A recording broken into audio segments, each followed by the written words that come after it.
যারাই হচ্ছে ক্ষমতায় আসেন তারা ঢাকা বিশ্ববিদ্যালয়কে কুক্ষিগত করে রাখতে চায়। তারা তাদের যে ছাত্র সংগঠন আছে সেই ছাত্র সংগঠন দিয়ে হলগুলো তারা কুক্ষিগত করে রাখে, যেন এই বিশ্ববিদ্যালয় থেকে কোনো নেতৃত্ব করে না ওঠে। বিশ্ববিদ্যালয়ের শিক্ষার্থীরা তাদের অধিকার আদায়ের যে যে প্ল্যাটফর্ম সেটা যেন তাদেরকে সমুন্নত না রাখে, সেটা যেন একটা তোড়জোড় চালানো হয়, একটা গভীর একটা ষড়যন্ত্র চালানো হয়। সেই জায়গা থেকে বিগত সময় আমরা ডাকসু পাইনি।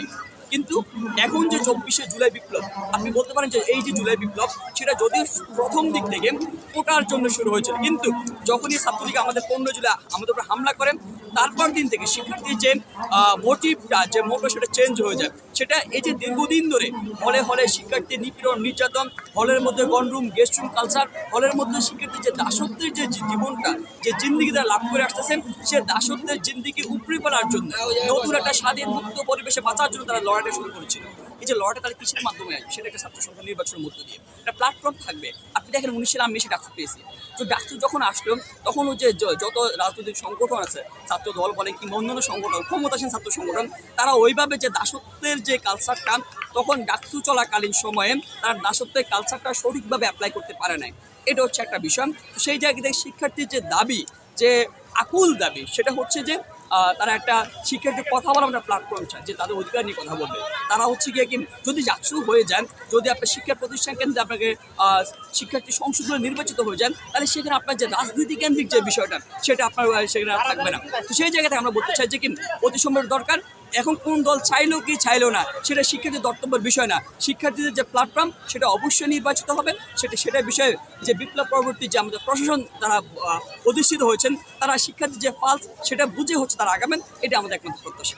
এর সাথে আরেকটু অ্যাড করি, শিক্ষার্থীদের মাঝখানে দাবি তুলছিলেন যে ছাত্র রাজনীতি তারা চায় না। এখন যদি প্যানেলে কোনো দল ভিত্তিক যদি নির্বাচনে তারা অংশ নেয়, সেক্ষেত্রে তো আবার ওই দলের বেশিরভাগ হচ্ছে যদি তারা জিতে যায় ভোটে, তখন তো তারা দেখা যাবে যে আবার একটা আধিপত্য বিস্তার করার চেষ্টা করবে বা তাদের এজেন্ডাগুলো বাস্তবায়নের চেষ্টা করবে। এক্ষেত্রে আপনার কোনো বিশেষ ভাবনা আছে কিনা? আচ্ছা, একটা বিষয় দেখেন, যে ছাত্ররা যে থাকবে কি থাকবে না সেটা নিয়ে হচ্ছে কি আমরা ক্যাম্পাসে একটা কমিশন কমিটি গঠন করা হয়েছে। তা আমরা আমাদের প্রস্তাব আমরা জানাই দিয়েছি। দেখেন, শিক্ষার্থীরা ছাত্ররা যে থাকবে কি থাকবে না সেটা একটা বিষয় কনসার্ন, সেটা হচ্ছে যে তারা হল কেন্দ্রিক ছাত্র রাজনীতি কনসার্ন। কারণ কি জানেন, হলে হচ্ছে আপনার গনরুম গেস্ট রুম কালচার, এখানে হচ্ছে কি যদি হলে রাজনীতি থাকে তাহলে হচ্ছে আবার সেখানে বাই কালচার, প্রোটোকল কালচার, এবং রাতের বেলা হচ্ছে 11 থেকে গেস্ট রুম শুরু হবে, 3টা পর্যন্ত গেস্ট রুম, 3টা পরে বলবে যে তোমরা 5টা আগে রুমে ঢুকতে পারবে না, এটা কালচার তৈরি হবে। তো সেই জায়গা থেকে শিক্ষার্থীরা কোনো হলের মধ্যে কোনো রাজনীতি চায় না। আমরা বলেছি যে কি হল এবং একাডেমিক এরিয়ায় কোনো রাজনীতি থাকবে না। তবে পরবর্তী ডাকসু কেন্দ্রিক আপনার হচ্ছে কি শিক্ষার্থীর যে কথা বলার যে প্ল্যাটফর্ম, সেটা হচ্ছে কি শিক্ষার্থীর যে সংসদ কেন্দ্রিক সেই প্ল্যাটফর্ম তৈরি হবে। তবে যদি আপনার শিক্ষার্থী সংসদটা যদি চালু হয়ে যান তাহলে রাজনীতি থাকবে কি থাকবে না সেটা আপনার এটা দর্তব্যের বিষয়ের মধ্যে থাকবে না। তো সেই জায়গায় আমরা একটা কমিশনের কথা বলছি, সেই কমিশন হচ্ছে ঠিক করে দিবে কোনটা শিক্ষার্থী কল্যাণের জন্য।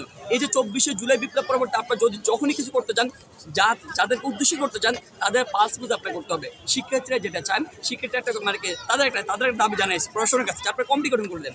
কমিটি গঠন করে আপনারা রূপরেখা দেন যে ছাত্র যদি থাকে তাহলে কীভাবে থাকবে। ডাকসু কেন্দ্রিক যদি আপনার কোনো প্যানেল যদি এভাবে চলে আসে, একটা সম্ভাবনা থাকেন, তাহলে সেটা কীভাবে হবে। আপনারা বসেন এবং যারা হচ্ছে স্টেক হোল্ডার, ক্রিয়াশীল ছাত্র সংগঠন যারা আছে, তাদের সাথে বসে একটা আলাপ আলোচনা আসে। সোশ্যাল কন্ট্রাক্টের যে বিষয়টা আমরা সেই প্রস্তাবটা প্রশাসনের দিয়েছি, এটা সোশ্যাল কন্ট্রাক্টের মধ্যে আসেন কীভাবে শিক্ষার্থীদের কল্যাণের জন্য, যদি ছাত্র রাজনীতি মানে ছাত্রদের কল্যাণের জন্য রাজনীতি হয়, তাহলে অবশ্যই তাদের সাথে বসে তাদের মতামতকে, তাদের কল্যাণকে প্রাধান্য দিয়ে হচ্ছে আগাতে হবে আমাদেরকে। সেই জায়গা থেকে আমরা একটা কমিটি গঠন করার প্রস্তাব জানিয়েছি। একই সাথে যে ছাত্র সংগঠনগুলো যারা আছে তাদের সাথে বসে একটা সোশ্যাল কন্ট্রাক্টের মধ্যে দিয়ে কীভাবে ছাত্রদের কল্যাণ বেসড, যে ওয়েলফেয়ার বেসড কীভাবে আমরা রাজনীতি করবো, সেটার জন্য আমরা সমন্বিত রাখতে নিশ্চিত করা যায়, সেই বিষয়ে আমরা মানে কি আমরা দাবি রেখেছি। দুর্ভাগ্যজনক হলে দেখা যায় এই শিক্ষা প্রতিষ্ঠানে শিক্ষার্থীদের কথা বলার মতো প্ল্যাটফর্ম নেই। যদি আমরা দেখেছি আমাদের শিক্ষকদের কর্মচারীদের প্ল্যাটফর্ম আছে এবং একটা নির্দিষ্ট সময়ে, বছরে করোনা মহামারী বলে সব সময় যেই কোনো জ্বর তুফান হোক তাদের নির্বাচনটা হয়, তাদের পক্ষে কথা বলার মতো মানুষজন থাকে, তাদের একটা প্ল্যাটফর্ম থাকে, তাদের অধিকারে আদায় একটা প্ল্যাটফর্ম থাকে। তো সেই জায়গায় আমাদের শিক্ষার্থীদের নেই। আমরা দেখেছি, দেখেন এই যে ঢাকা বিশ্ববিদ্যালয়ে 52% বেশি নারী শিক্ষার্থী, কিন্তু সেই নারী শিক্ষার্থী থাকার জন্য হল নেই। এই যে এটা কিসের প্রতিফলন, এটা কিসের ইফেক্ট হচ্ছে, আমাদের কথা বলার কোনো প্ল্যাটফর্ম নেই। আমরা যখনই দেখেছি বিগত শাসন আমলে